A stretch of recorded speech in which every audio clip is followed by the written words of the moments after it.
Assalamualaikum warahmatullahi wabarakatuh. Sahabat, masih bersama saya LKKH MP. Sahabat sekalian dan para warga masyarakat yang mencintai keadilan, ada beberapa hal yang perlu saya sampaikan kepada sahabat terkait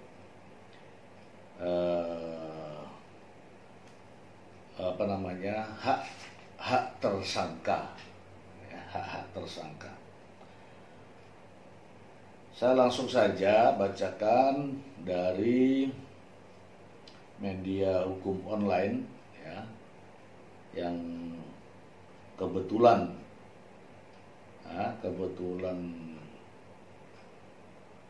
sesuai, ada kesesuaian dengan yang ingin kita bahas, ini judulnya hak tersangka.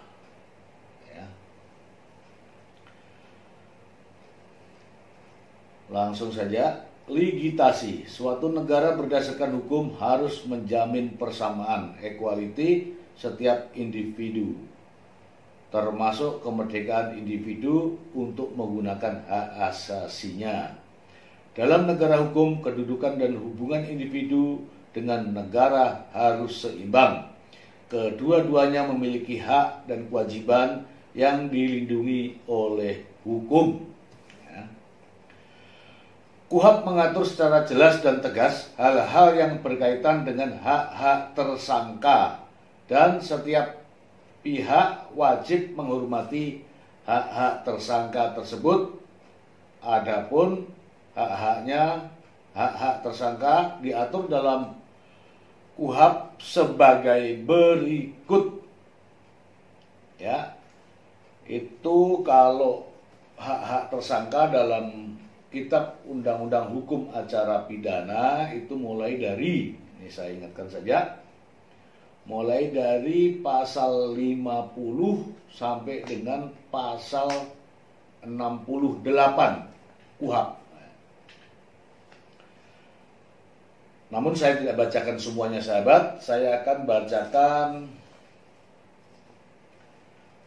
pasal 66 saja. Dari pasal 50 sampai 68 saya akan bacakan pasal 66. Ini termasuk bagian daripada hak-hak tersangka. Pasal 66 bunyinya begini sahabat. Tersangka tidak dibebani kewajiban pembuktian. Tersangka tidak dibebani kewajiban untuk pembuktian. Artinya apa? Ini saya jelaskan kepada sahabat. Di semua tingkatan proses hukum, ada proses penyidikan, ada proses penuntutan, dan ada proses peradilan. Dari semua tingkatan proses, dari penyidikan sampai ke peradilan, tersangka memiliki hak, yaitu hak memberikan keterangan secara bebas. Nah, artinya dihubungkan dengan pasal 66 tadi, dengan hak tersangka tidak dibebani kewajiban untuk pembuktian, maka saya berkesimpulan bahwa tersangka boleh-boleh saja, tersangka boleh-boleh saja tidak mengakui perbuatannya atau mengelak atau membantah tuduhan atau ingkar daripada perbuatannya, ini dibolehkan. Hak daripada tersangka, sebagaimana diatur pada pasal 66 KUHP, yaitu tersangka tidak dibebani kewajiban pembuktian. Ya, artinya ini bahasa sederhananya, pengakuan atau pengakuan tersangka di dalam tingkatan semua itu, mau ingkar, mau bohong, mau menghindar, itu boleh saja. Kenapa? Karena yang dibutuhkan dalam proses penyidikan itu, yang dijadikan sebagai alat bukti dalam proses penyidikan adalah keterangan saksi, ya, keterangan saksi dan barang bukti. Keterangan tersangka tidak masuk. Nah, nanti dalam proses persidangan barulah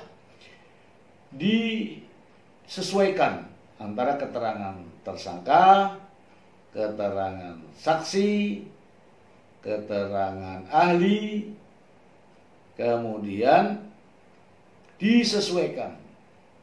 Nanti di situ ada yang bertanya, yaitu hakim yang bertanya. Ketika hakim yang bertanya mengatakan bahwa tersangka ini plin-plan, bohong, kemudian mengingkari, kemudian tidak jujur dan sebagainya, itu urusan tersangka. Hakim juga akan menilai. Biasanya dalam proses peradilan, hakim akan memberikan pertimbangan yang tentunya memberatkan tersangka atau terdakwa dalam proses peradilan. Dan kata-katanya biasanya seperti ini: terhadap terdakwa dalam memberikan keterangan di depan peradilan berbelit-belit, atau antara semua keterangan saksi-saksi, saksi 1, 2, 3, 4, 5 dan barang bukti semuanya bersesuaian.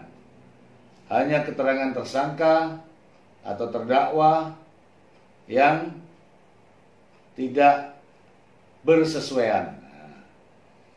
Dari sini maka hakim akan memutuskan hukuman dengan mempertimbangkan fakta-fakta persidangan.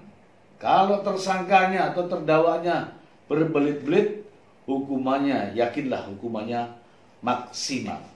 Baik, saya bacakan pada pasal 183. Ya, ini terkait dengan alat bukti atau barang bukti, ya.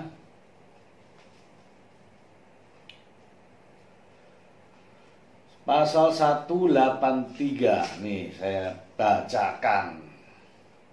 Hakim tidak boleh menjatuhkan pidana kepada seorang kecuali apabila dengan sekurang-kurangnya 2 alat bukti yang sah. Ya, saya bacakan lagi. Hakim tidak boleh menjatuhkan pidana kepada seorang kecuali apabila dengan sekurang-kurangnya 2 alat bukti yang sah. Ia memperoleh keyakinan bahwa suatu tindak pidana benar-benar terjadi dan bahwa terdakwalah yang bersalah melakukannya. Nah, artinya keterangan terdakwa mau berbelit-belit, mau belok-belok, mau mengingkar, mau membantah dan sebagainya, tidak penting ya. Yang penting adalah keterangan saksi, keterangan ahli, dan barang bukti. Nah, tuh. Baru ke pasal 184. Ini saya bacakan. Yang dimaksud alat bukti yang sah adalah A. Keterangan saksi. Satu ini keterangan saksi. B. Keterangan ahli. C. Surat. D. Petunjuk. Kalau itu semua sudah berkesesuaian, maka keterangan terdakwa walaupun masuk di sini dianggap tidak perlu. Demikian sahabat ya. Kemudian ayat 2-nya, hal yang secara umum sudah diketahui. Ya, diketahui itu dari keterangan saksi, dari keterangan ahli, dari surat, petunjuk, dan keterangan terdakwa. Kalau terdakwanya mengingkar, dikesampingkan.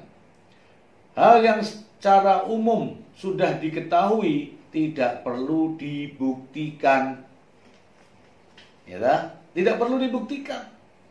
Misalnya, hakim sudah tahu bahwa seorang tersangka wataknya seperti ini. Karakternya semacam ini, sifat-sifatnya di masyarakat seperti ini, kelakuan-kelakuan di masyarakat seperti ini. Saya kira hakim tidak perlu lagi mencari-cari, karena di ayat 2-nya adalah hal yang secara umum sudah diketahui tidak perlu dibuktikan.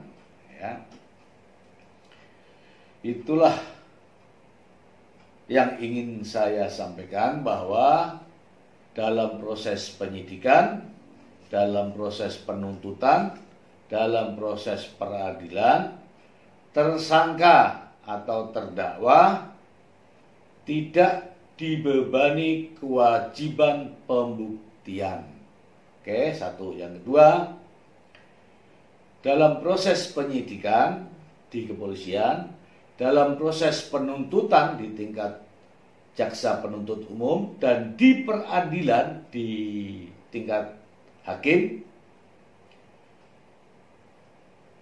terdakwa atau tersangka ya bebas memberikan keterangan, bebas, mau benar, mau salah, mau mengingkari, mau mengelak, mau membuat alibi lain, tidak ada masalah.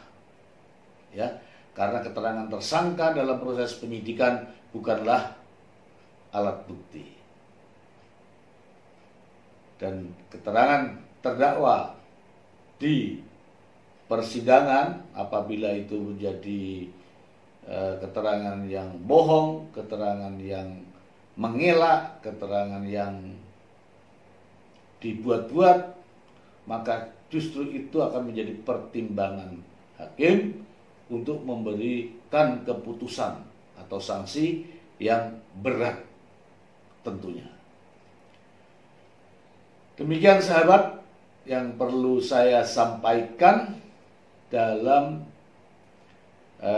kesempatan ini, agar para sahabat, para pemirsa, seluruh warga masyarakat pecinta keadilan tidak mengambil kesimpulan bahwa dengan mengelaknya tersangka akan meringankan dirinya, tapi justru akan memberatkan. Demikian sahabat, terima kasih. Semoga bermanfaat untuk kita semua. Wassalamualaikum warahmatullahi wabarakatuh.